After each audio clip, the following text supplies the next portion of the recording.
Olá pessoal, estamos aqui mais uma vez para mais uma resolução de exercício. Ainda um exercício do livro Elementos de Máquina de Shigley, oitava edição, tá? Exercício do capítulo 13, que fala sobre engrenagens em geral. E eu trouxe hoje a resolução do exercício 13-18, tá? Que é um exercício em que ele coloca, né, pra gente aqui um diferencial automotivo, tá? É um diferencial utilizado em veículos, tá, automotivos. Basicamente é um elemento do sistema de transmissão do veículo, tá? É um dos elementos finais do sistema de transmissão do veículo, onde ele vai estar adequando a velocidade proveniente do câmbio, da caixa de marcha, para a velocidade exigida lá pelas rodas, tá? E é ele que vai permitir, por exemplo, pessoal, que no momento que você realiza uma curva, eu tenha diferença de velocidade entre as rodas, tá? As rodas do lado de fora da curva vão girar mais rápido do que as rodas que estão na parte interna da curva, tá? Tudo isso é realizado aqui no diferencial. Então, o que é que a questão ela nos pede aí, né? Em termos de analisar esse diferencial automotivo aí, né? E vale lembrar, antes da gente, né, fazer a leitura da questão, que o diferencial, pessoal, ele é composto, né, normalmente, né, por um pinhão que está sendo representado por essa engrenagem 2 aqui, tá? Que é por onde entra a rotação aqui no diferencial, tá? O fluxo de força, ele vem lá da caixa de marcha, do câmbio, tá? Essa engrenagem 2 aqui, que está ligada, né, a essa entrada aqui proveniente lá do câmbio, ela vai transferir a rotação para a engrenagem 3 aqui, tá? Que é conhecida como a coroa do diferencial, tá? Então eu tenho um pinhão e uma coroa, então perceba que eu tenho um engrenamento simples aqui, tá? Eu tenho um trem simples formado pela engrenagem 2 e pela engrenagem 3, só que acoplada a essa engrenagem 3 eu tenho um braço aqui, tá? Eu tenho um braço, e esse braço aqui, ó, ele é um dos elementos aqui do meu trem planetário que está situado aqui nessa região mais interna do diferencial, tá, pessoal? Então eu vou ter essas engrenagens aqui, esse braço aqui formando o meu conjunto planetário.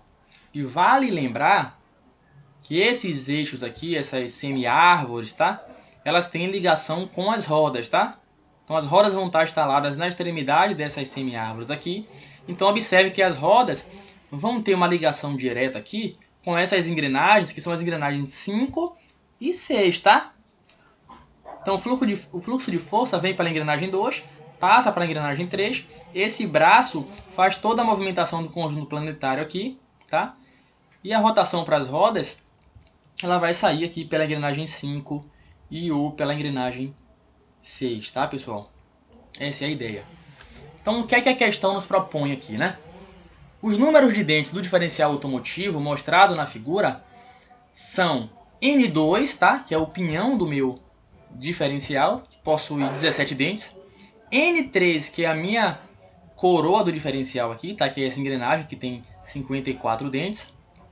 N4, pessoal, é essa engrenagem aqui, tá? Menor, que ela é igual a essa engrenagem aqui, que seria uma engrenagem 7, vamos dizer assim, tá? Elas são idênticas, tá? Então a N4 aí, a engrenagem 4 possui 11 dentes.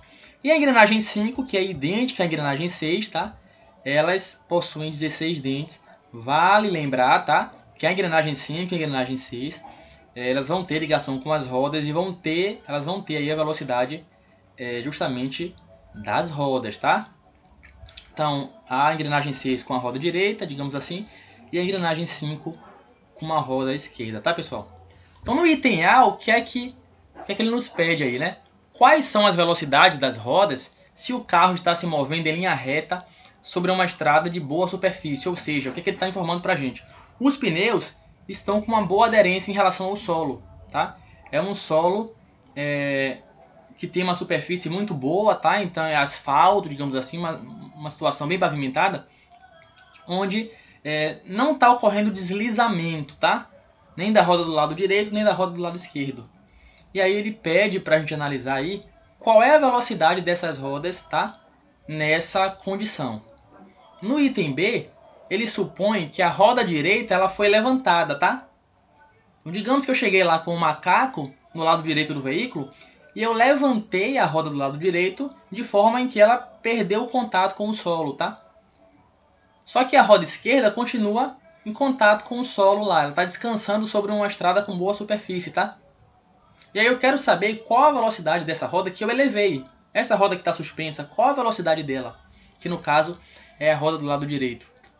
E no item C, ele pergunta aqui pra gente, né? Suponha que o veículo de tração traseira esteja estacionado com a roda direita apoiada sobre uma superfície de gelo escorregadio, tá?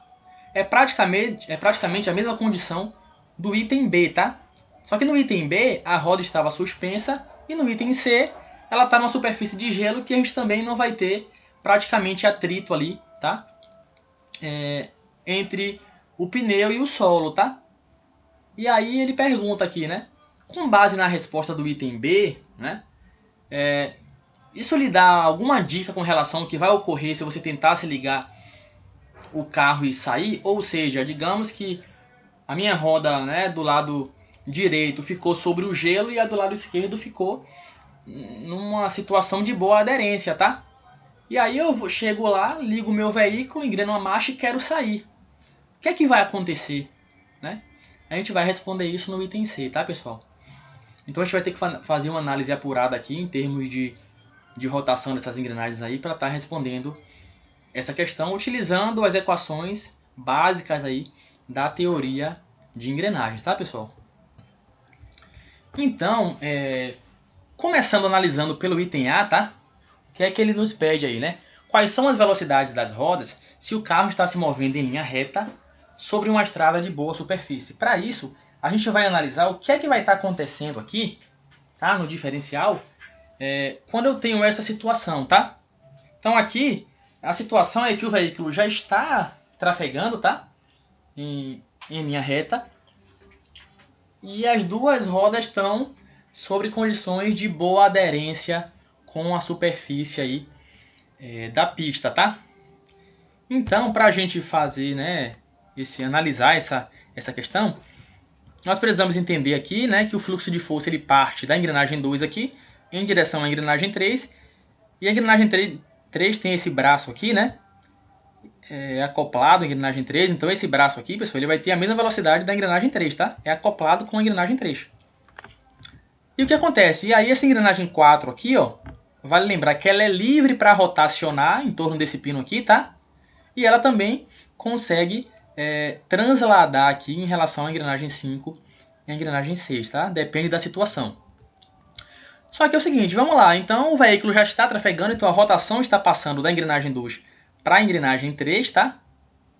E a engrenagem 3, ela está acionando esse braço aqui, tá? Esse braço se move junto com a engrenagem 3.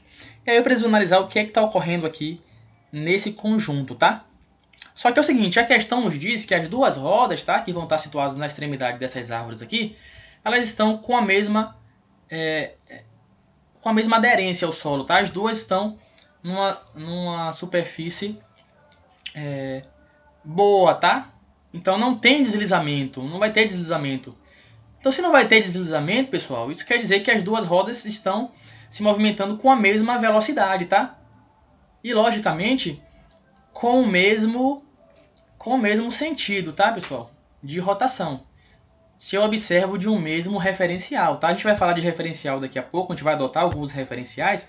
Porém, a gente vai ver que eu vou adotar o referencial observando da esquerda para a direita, tá, pessoal? Então, se eu observar da esquerda para a direita aqui, ó, como o veículo já está trafegando para frente, tá? As duas engrenagens 5 e 6, que tem conexão com as rodas, estão girando na mesma rotação, tá? Na mesma velocidade. E se o veículo está andando para frente, elas estão girando no mesmo sentido, obviamente, tá, pessoal? E aí o que acontece? Se as minhas engrenagens 5 e 6 elas estão girando na mesma velocidade e no mesmo sentido, pessoal, eu tenho o mesmo coeficiente aqui de aderência para as duas rodas. Quando esse braço se movimentar em conjunto com a engrenagem 3, ó, essa engrenagem 4 aqui, ela vai ficar travada em relação a rotacionar em torno desse pino aqui, tá? Essas duas engrenagens 5 e 6 não vão permitir que essa engrenagem 4 rotacione, tá? Nessas condições. O que acarreta num travamento aqui, né, de todo o conjunto planetário, tá? Então o conjunto planetário ele praticamente não vai funcionar aqui, tá? Ele vai ficar travado, ok? E todo mundo aqui, tá? Engrenagem 5 e engrenagem 6 vai ter a mesma velocidade desse braço aqui, que é a velocidade da engrenagem 3, tá? Essa engrenagem 4 vai transmitir aqui de forma igual a rotação para a engrenagem 5 e para a engrenagem 6, ou seja, as rodas vão estar na mesma velocidade da engrenagem 3, tá, pessoal? Analisando aqui mecanicamente.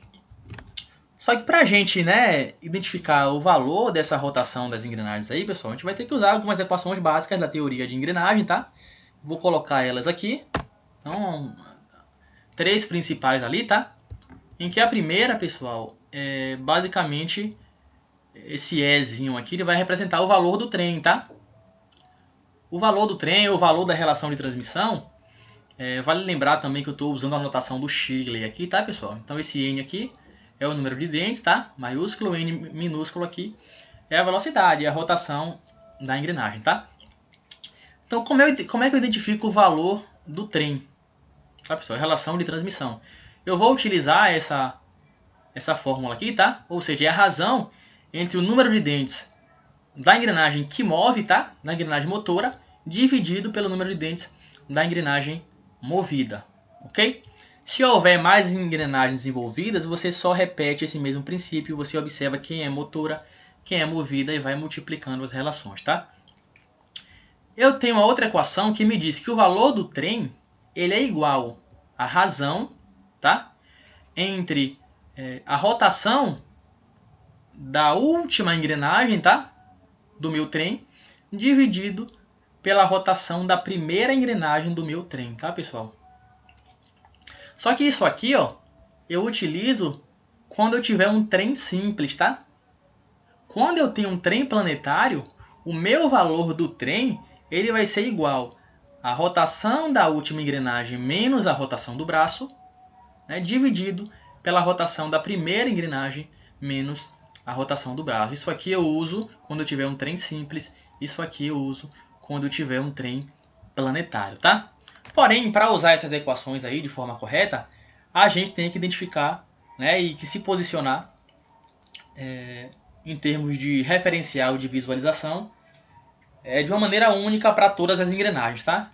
Eu não posso observar a rotação de uma engrenagem, digamos assim, da esquerda para a direita e a outra engrenagem da direita para a esquerda, tá? Eu tenho que ter um referencial. E para resolver essa questão, eu vou usar um referencial, tá?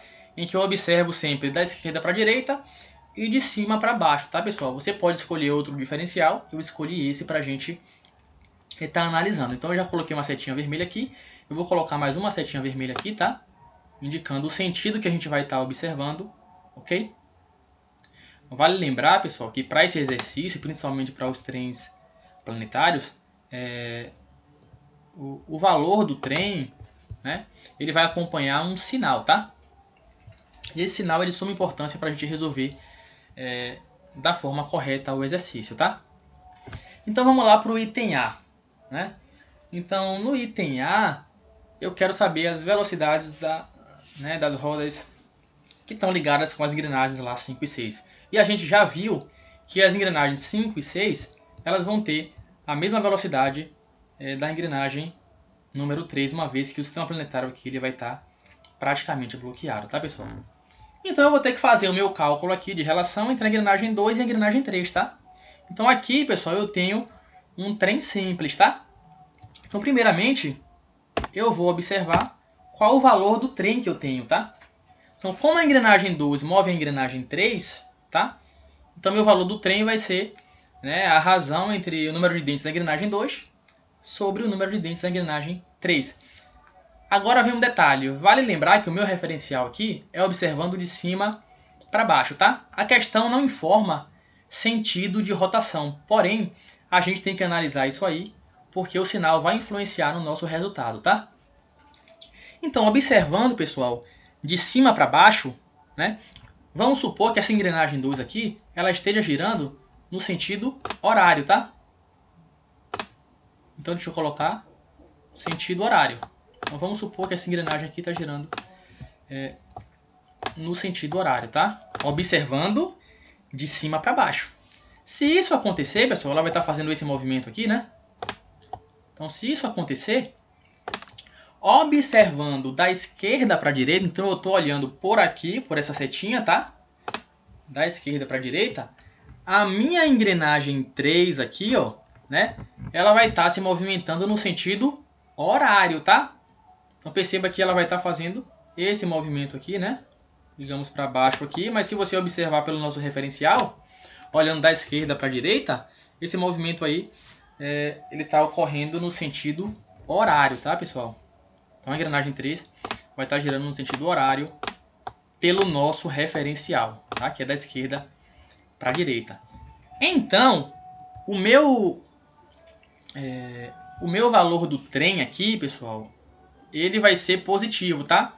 Se ocorresse o inverso aqui, nessa razão aqui, eu colocaria na frente aqui dos meus valores um sinal negativo, tá? Como não está tendo inversão de movimento aqui, eu não vou colocar nenhum sinal, tá? Então, eu vou ter aí que o número de dentes na engrenagem 2 dividido pelo número de dentes da engrenagem 3 é 17 dividido por 54. Então, eu vou obter o meu valor do trem aí, que vale 0,3148, tá, pessoal? Então, esse é o valor do trem, tá? Só que, como isso aqui é um trem simples, pessoal, eu posso utilizar essa equação aqui agora, ó, em que relaciona o valor do trem com as velocidades das engrenagens aí, tá? Então, eu sei que o valor do trem vai ser igual à rotação da última engrenagem dividido pela rotação da primeira engrenagem. Sendo que nesse caso, como o fluxo de força vem da engrenagem 2 para a engrenagem 3, a primeira engrenagem é a engrenagem 2 e a última engrenagem é a engrenagem 3. E a gente já sabe que a engrenagem 2 ela está girando aí a 1.200 RPM, tá? Então, colocando aqui, a gente sabe que o valor do trem, tá? Que é 0,3148, que a gente já obteve na equação anterior, é igual à rotação da engrenagem 3, que a gente quer saber, tá? Dividido pela rotação da engrenagem 2, que é 1.200, tá? Fazendo o nosso cálculo aí, 1.200 vezes 0,3148, eu vou achar que o valor da rotação da minha engrenagem 3, pessoal, é 377,76 RPM, tá? Então, como a gente viu, nessa situação em que as rodas estão com uma boa aderência com o solo, elas vão estar girando na mesma velocidade do braço, que por sinal tem a mesma velocidade da engrenagem 3, então as rodas vão estar girando aí a 377,76 rotações por minuto. Ok, pessoal? Partindo para o item B, né, o que ele fala para a gente aqui? Suponha que a roda direita seja levantada com o macaco e a roda esquerda descanse sobre uma estrada com boa superfície. Qual é a velocidade da roda direita, da roda que está suspensa? Então, pessoal, agora eu não tenho mais a mesma situação em que as duas rodas estão trafegando aí numa condição de boa aderência, tá? Então, meu veículo está no solo, ok? Eu chego lá e eu levanto agora, eu suspendo, tá? Com o macaco a roda aí do lado direito, tá? Então, obviamente, né, observando a mecânica do diferencial, o que é que vai acontecer, tá? Quando esse braço, pessoal, ele for se movimentar aqui, agora deixa eu colocar o apontador, tá? Quando esse braço for se movimentar aqui, ó, para tentar girar a engrenagem 5 e a engrenagem 6 de forma igual, o que é que vai acontecer? A engrenagem 5, que corresponde à ligação com a roda do lado esquerdo, né, ela vai exigir um esforço muito grande para ser rotacionada, porque ela vai estar em contato com o solo. Já a engrenagem 6, que está suspensa, vai ser muito fácil girar essa engrenagem, tá? Então o que vai acontecer aqui? Essa engrenagem 4 aqui, ó, ela vai transferir a rotação que seria passada da engrenagem 5 para a engrenagem 6, tá, pessoal? Então o que acontece? Além de transladar em torno das engrenagens 5 e 6, ela também vai rotacionar agora em torno desse pino aqui, que faz a ligação dela com o braço, tá? Então agora eu já tenho uma situação diferente. Agora eu já vou ter o meu trem planetário funcionando aqui, tá, pessoal? Só que qual o X da questão aqui? A movimentação desse trem planetário aqui, ó, ele vai acontecer justamente porque essa engrenagem 5 aqui, ela tá meio que travada, tá? Está muito difícil de girar ela. Então observe que é a engrenagem 5 que vai fazer com que a engrenagem 4 se movimente, tá? E aí, por consequência, passe a rotação para a engrenagem 6. Então perceba que a minha engrenagem 5, né, vai estar movimentando a engrenagem 4 e a minha engrenagem 4 vai estar movimentando a minha engrenagem 6, tá? Então o trem que eu vou analisar agora parte da engrenagem 5 para a engrenagem 4 e depois para a engrenagem 6, tá, pessoal? E aí o que é que acontece? Vamos ter que analisar se durante essa transferência de movimento aqui, ó, ocorre uma inversão de sentido, tá? Em relação à engrenagem 5 e à engrenagem 6, tá? Então é muito fácil, pessoal. Então observe que se a gente fosse movimentar aqui, ó, se a gente fosse movimentar essa engrenagem 5, né, ela tá parada, tá, pessoal? Mas a gente precisa analisar como é a dinâmica de transferência de movimento da engrenagem 5 para a engrenagem 6, tá? Então se a gente fosse movimentar essa engrenagem 5 aqui, observando da esquerda para a direita, tá? Se a gente fosse movimentar ela aqui no sentido anti-horário, tá? Observando da esquerda para a direita, relembrando, né? Se a gente fosse girar essa engrenagem no sentido anti-horário, né? Perceba que a minha engrenagem 4 aqui, ó, olhando no nosso referencial que é de cima para baixo, tá? Ela iria se movimentar no sentido horário, tá? Olhando de cima para baixo. E aí, por consequência, ela ia fazer a minha engrenagem 6 aqui, ó, se movimentar no sentido horário, também observando da esquerda para a direita, tá, pessoal? Eu não posso mudar o referencial. Então iria acontecer isso nesse caso. Então perceba que o trem que envolve a engrenagem 5, a engrenagem 4 e a engrenagem 6, ele, o sinal dele vai ser negativo, porque vai haver uma inversão aqui, tá? No sentido de rotação. Então quando eu realizar o cálculo do trem, o sinal final do meu trem ele vai ser negativo, tá, pessoal? Então como é que eu vou fazer essa minha expressão aqui? Então no item B, primeira coisa é calcular o valor do trem, tá? Eu já coloquei um sinal negativo aqui, que é referente à inversão que ocorre aqui com base nas movimentações das engrenagens 5, 4 e 6, tá? Então o valor do trem vai ser negativo. Como a engrenagem 5 move a engrenagem 4 e a engrenagem 4 move a engrenagem 6, pessoal, quando eu tenho três engrenagens que estão em eixos independentes, eu não tenho mais de uma engrenagem por eixo, a engrenagem intermediária, ela não precisa participar do cálculo, tá, pessoal? Ela não vai interferir. Porém, eu vou colocar aqui para a gente ver, né, porque ela não vai interferir, tá? Então já coloquei o sinal do meu trem aqui. Então vamos lá, analisando o fluxo de força aqui, a engrenagem 5 move a engrenagem 4. Então eu vou colocar aqui o número de dentes da engrenagem 5 dividido pelo número de dentes da engrenagem 4. Só que depois a engrenagem 4 move a engrenagem 6. Então eu vou colocar aqui o número de dentes da engrenagem 4 movendo dividido pelo número de dentes da engrenagem 6. Só que perceba que eu tenho N4 no numerador e no denominador. Então ele vai embora, ele não vai participar disso aí, tá? Então eu poderia claramente pegar apenas a primeira engrenagem e a última engrenagem, tá, pessoal? Nesse caso específico. Bom, então, calculando o meu valor do trem, aí vai ficar apenas o número de dentes da engrenagem 5 dividido pelo número de dentes da engrenagem 6. Bom, pessoal, como a engrenagem 5 é idêntica à engrenagem 6, elas vão ter o mesmo número de dentes. Então, quando eu realizar aquela divisão ali, eu vou obter 1, né? Então, com o sinal negativo na frente, o valor do meu trem vai ser igual a menos 1, tá, pessoal? Só que agora eu tenho um trem planetário, tá? E para relacionar o valor do trem com as velocidades de um trem planetário, eu preciso utilizar essa segunda equação aqui, tá? E aí o que acontece? Eu sei que o valor do trem vai ser igual à rotação da última engrenagem menos a rotação do braço, que a gente já calculou aqui em cima, tá? Que a rotação do braço vai ser igual a rotação da engrenagem 3, tá? Como a gente comentou no início. Dividido pela rotação da primeira engrenagem menos a rotação do braço, tá, pessoal? Então, colocando os devidos valores aí.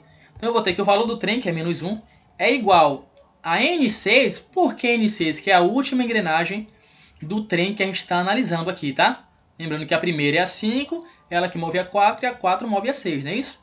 Então, a minha última engrenagem é a N6 menos o valor do braço dividido pela N5, tá? Menos o valor do braço, lembrando que a N5 é a primeira engrenagem. Só que aqui tem um detalhe, pessoal. A gente já sabe o NA, tá? Que é a mesma velocidade N3 aqui. O N6 a gente quer saber.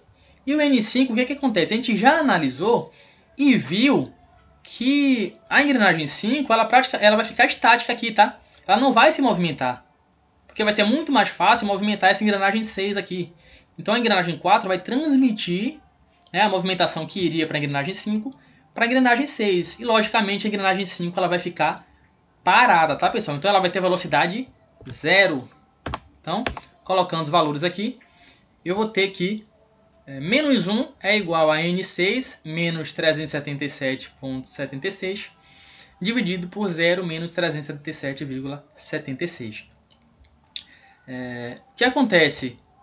Então, pessoal, para esse trem aqui, né, tem uma análise bem importante que a gente vai utilizar aqui. Na nossa expressão aqui, ó, eu tenho NL menos NA, tá? Então, o menos já é da expressão, tá? E eu estou utilizando aqui 377, que se refere à rotação do N3 aqui, tá? Se eu quiser comparar o sentido de rotação da N6, que eu vou achar, com a N3, com o braço, pessoal, é só eu observar o sinal de saída aqui da N6, tá? Se o sinal de saída da N6 for negativo, ela vai girar no sentido inverso da N3, tá, pessoal?